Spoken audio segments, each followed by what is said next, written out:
Hi, it's Starks the Autistic Gnome again. Today we're going to be talking about terminology.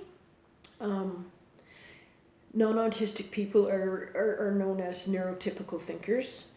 Autistic people are known as neurodivergent thinkers, so NTs and NDs. Um, Under neurodivergence does come there are other things that are under the neurodivergent, but for my purposes I'm using it in regards to autism. Now, ASD, which is autism spectrum disorder, it's not linear. It's not a straight line that you're either on this end of the spectrum or you're on this end or you're somewhere in the middle. Picture more like a pie chart, and there's overlapping areas. There's some labels like high functioning and low functioning that kind of give you the idea that it's like a linear line, that if you're high functioning, you're up here, low functioning down here. However, the terminology of high functioning and low functioning is very harmful to the autistic community, to autistic people. If you're seen as higher functioning, then the medical profession, it's very difficult to get diagnosed later on in life, which often happens. And it's difficult to get your needs met that you need help with, because they see you as you're able to function on your own and you don't need help. If you're classified as low functioning, then they see you as also low functioning in everything, in thinking, in everything. That's not the case. Say you're nonverbal, you still have the ability to think, you still have feelings, you still have the need to communicate and whatnot, and that's often overlooked in people that are seen as lower functioning. So I don't like to use those words. I don't really know what other words to use, but I don't like using those words because they're very harmful to the community, and it would be like just awesome if we could find different words for those. Now, to look at me in my daily activities on my good days, I have more good days than bad days. I would be seen as, oh, I can function okay on my own and I don't need a lot of help, and I've got great tools to get me through my days with my sensory disorders, with my thought patterns, with my anxieties and everything else. We'll get more into tools in other videos. But on my bad days, I would be seen as I'm not functioning as well as I normally do. At times, okay, so I have good days and I have bad days. Good days, I can pretty much take care of myself. Bad days, not so much, okay? I do triggers, okay? So when I say triggers, I am referring to autistic triggers, which are caused by overstimulation of our senses. Everything is just too much, which is a trigger for us. Now, when that trigger happens, some of us self-harm. I myself, in a meltdown, I have a trigger. If the trigger gets too big and I can't control that trigger, where my anxieties are off the roof, my fight or flight has kicked in, I just need to get away, I freak out. It's not like your atypical triggers where, say you're standing in line and the guy in front of you is ordering a triple X, extra large, extra medium order that's going to take 20 minutes to make, and you're in a rush and you're behind him and it triggers off you're impatient, or you're starting to get pissed off. It triggered you. That's a different type of trigger than what autistic triggering is. Often an autistic trigger, we need to stim. We disassociate our bodies. At least I know I do. When I'm highly triggered, it's like I kind of zone out and I don't even realize what's going on around me. And then I realize that I don't realize what's going on around me, and then I need to do something. It's one of the tools I use is stimming. Okay, so on my good days, like I said, you wouldn't even know that I'm autistic. You might see that I'm a little odd, that I'm a little bit strange. My behavior might be a little bit different, but you wouldn't automatically assume that I'm autistic. On my bad days, however, I call it my autism is showing.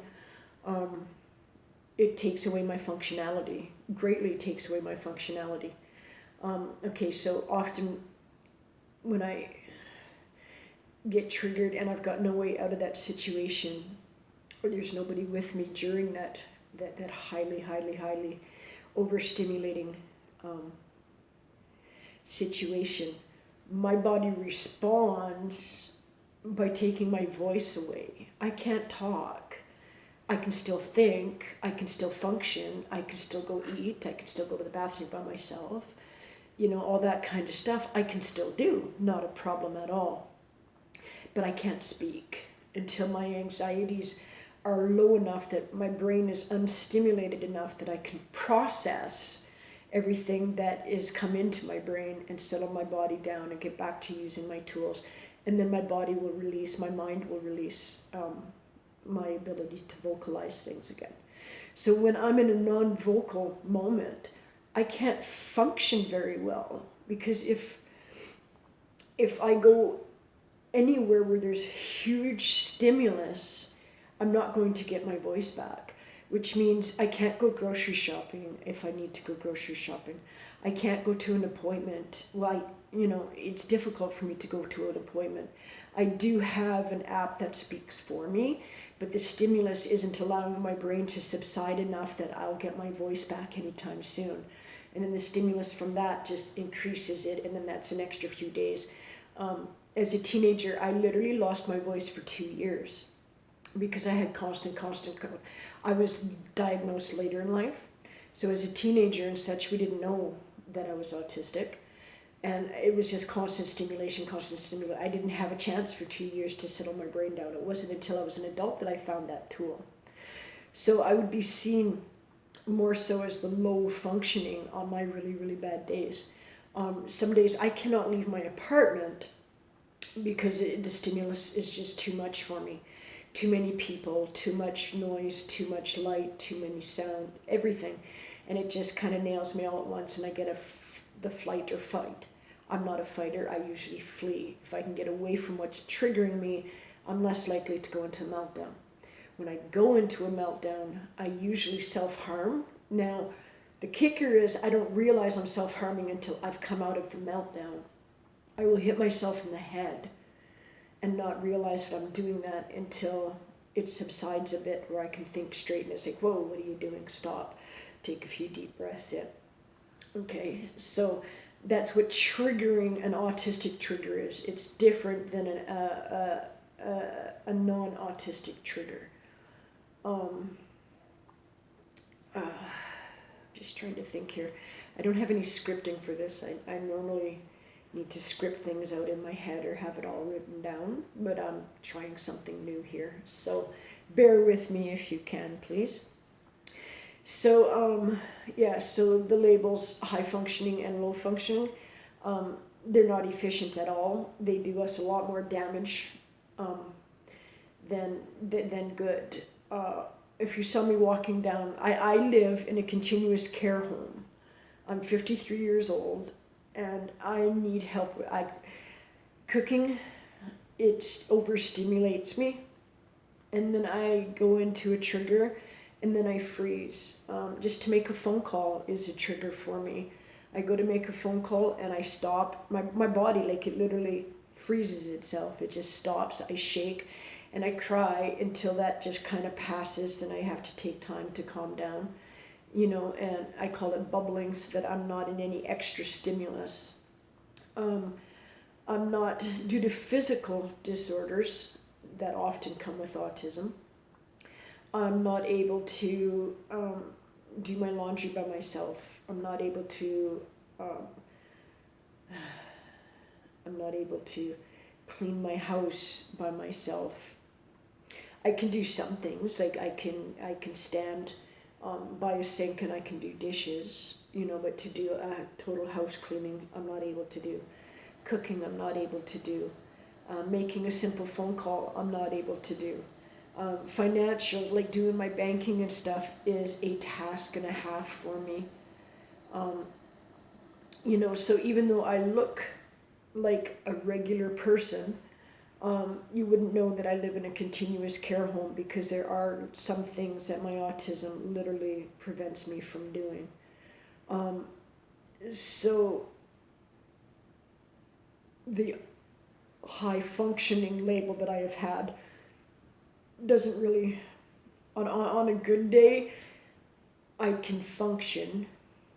On a bad day, I can't function. And in between days, it's a mixed bag of cookies. It all depends on how many triggers I've had that day. Have I had one trigger, no triggers? Have I kind of kept to myself? It isolates me a lot. So, again, that spectrum, right? And it overlaps in areas. It's not just a straight line. So that's all for today. That's just your basic labels and terminology, I guess you could say. In the autistic world, some terminology is very, very, very harmful towards us. It's not meant to be, but it is very harmful towards us. I've had medical professionals look at me and say, oh, well, you don't look autistic.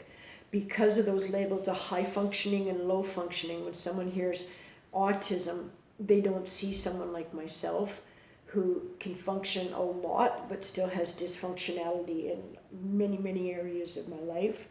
They see somebody who is unable to live on their own, to take care of their own, someone who's unable to think for themselves.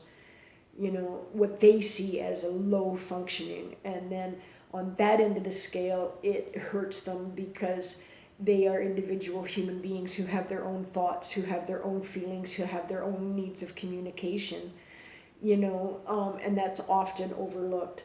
So I'm not going to get much into it. I'm not one to tell people how to talk, what to say. I'm just making you aware of that those terminologies do actually harm the autistic community. It does us more harm than it does good. I know it's good for you guys, for the neurotypical people, because you can kind of put us in a little box that makes you understand it a little bit better, but that box is very, very inaccurate. So that's it. Starts the Autistic Gnome, and please remember to subscribe, share, and use the notifications. We'll have more interesting, I hope, upcoming videos in a few days. Thank you for watching.